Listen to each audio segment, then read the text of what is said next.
Nama saya cuma Didin, sedidin-didinnya. Oh, irit Tidak tambah, tidak lebih. Iya. Namanya? Saya Miing semiing-miingnya. Inti dari pertunjukan lawak adalah lucu. Sehingga komedi lawak harus mendahului berbagai realita yang kadang lebih lucu dan tak masuk akal.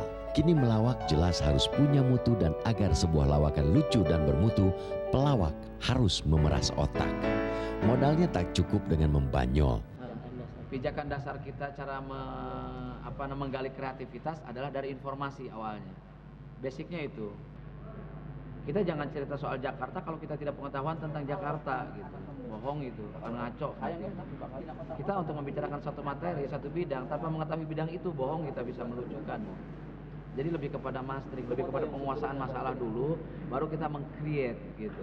Kadang kita berbenturan, mungkin kadang-kadang idenya Unang atau ide saya nggak diterima, karena banyak pertimbangan. Ada nggak dasarnya, ada relevansinya. Bahwa humor itu bukan penyimpangan pada dasarnya, penguasaan. Kalau bersatu begini kekuatannya hebat. Itu. Tapi kalau sendiri-sendiri kita akan tidak punya kekuatan. Itu ada filosofi. Saya tidak bisa melucu dengan menggerakkan badan saya karena saya tidak menguasai tarian. Didin ini tahu bisa menari sambil melucu. Kenapa? Karena dia menguasai tarian. Saya sambil melucu sambil ngomong politik karena saya banyak menguasai masalah politik dan saya incas di dalamnya. Lawakan mereka dipersiapkan semata mungkin dengan tetap menyadari kemampuan masing-masing sesuai karakternya. Kekuatan individu itu sangat ikut memberikan kontribusi. Misalnya contoh perbandingan antara saya dengan Unang gitu. Saya kan karakternya keras, Unang mungkin lebih nyeleneh gitu. Nah Didin biasanya lebih tahu gitu peran apa yang diberikan pada Unang atau pada saya gitu. Unang punya kelenturan di dalam acting misalnya atau body language tubuhnya gitu. Saya mau bergerak kayak Unang juga nggak dipantas tuh, dan saya sadar itu.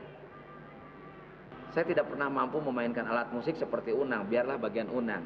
Di situ barangkali. Tapi kita juga tidak pernah memaksakan Unang harus terjun ke organisasi sosial politik kayak saya misalnya. Itu juga kita sadari gitu. Sehingga barangkali bermain pada porsi dan kapasitas masing-masing, lalu satu sama lain saling mengisi. Itu jauh lebih bagus ketimbang semuanya harus menjadi jenderal. Alangkah baiknya kombinasi dalam satu pasukan itu kan ada kopralnya, ada sersannya, ada letnannya, ada jenderalnya. Kalau jenderal semuanya nggak ada yang perang, yang semuanya ngomando semua gitu. Jadi kesadaran di antara kita bertiga, ketika kita menerima casting itu dipentingkan. Saya Didin Unang tidak pernah merasa tuh kok peran gue sedikit, kok peran gue kok si Unang banyak, kok gue sedikit. Enggak. Mungkin kemampuan dia di sana dan pas untuk itu. Jadi untuk ukuran profesional, untuk sudah bicara pada teamwork bukan pada individu lagi, itu di dalam kelompok Bagito sudah tidak terlintas lagi. Setiap individu muncul itu rasanya tidak merusak kondisi Bagito. Artinya bahwa Didin muncul itu tidak akan lebih bagus dari Bagito. Unang muncul sendiri itu nggak bakal lebih bagus dari Bagito. Miing muncul itu tidak akan menjadi lebih bagus dari Bagito. Bagito adalah memang kekuatan bertiga menjadi satu. Kalau ini adalah kekuatan masing-masing. Dari keputusan itu diambil, pertama tujuannya adalah dalam kayak uji coba pengembangan diri. Mereka juga didukung oleh beberapa personil yang mendukung di belakang layar. Itu sebabnya mereka selalu tampil beda dengan kelompok lain. Bisnis Bagito tak hanya mengupayakan orang tertawa. Selain mereka tampil di panggung, mereka juga memiliki advertising dan event organizer yang disebut B Enterprise. Maka tidak heran jika Bagito mempunyai kantor B Enterprise yang menaungi dan menangani manajemen Bagito sendiri. Bagito sudah merupakan satu barang industri. Ketika bicara soal industri, maka nuansa dan aroma serta aura bisnisnya itu juga nggak boleh hilang karena hidup kami di sana. Kalau bicara soal serius dan tidak serius, pelawak kayak kita ini jauh lebih serius ketimbang pekerjaan yang lain. Kalau saya nggak serius, ngapain juga saya investasi segede Bagong kayak begini. Ini tempat orang-orang segala macam kita undang untuk rapat, untuk mikir di sini gitu. Artinya kita serius. Kalau saya dibayar besar, itu akibat prestasinya memang dibayar oleh orang, dihargai oleh orang. Anda nggak bisa bayangkan bagaimana orang bisa membayar mahal begitu tanpa proses yang benar begitu. Mau berpikir agak capek dan lain sebagainya. Gitu. Dan kita memasuki pada wilayah strategi bisnis yang nyaris mungkin nggak terlalu salah gitu. Memilih, membidik segmentasi pasar, berstrategi, kita mengerti betul namanya teori kompetitor dan lain sebagainya.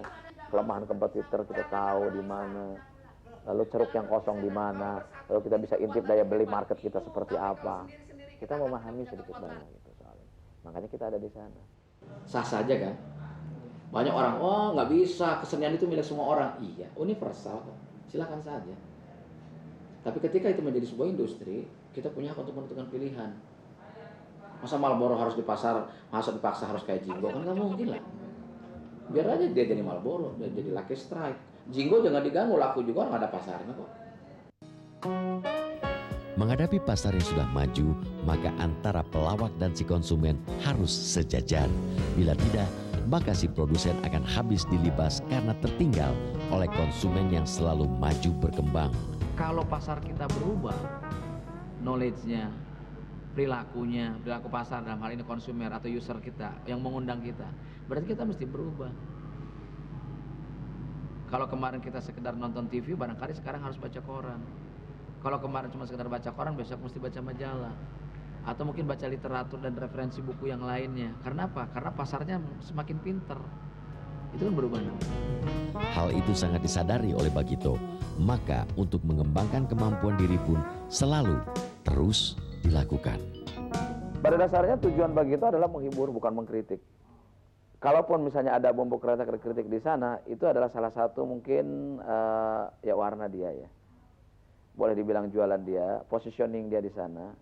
Kenapa sih kita melakukan? Karena orang lain tidak melakukan gitu umumnya. Kalaupun ada orang aura melawaknya menjadi hilang karena lebih nuansa kritiknya lebih tinggi, saya kira sah-sah saja orang berpendapat gitu loh. Tapi jangan salah, ketika kita mengkritik lalu orang lain terwakili, itu juga bagian dari menghibur orang.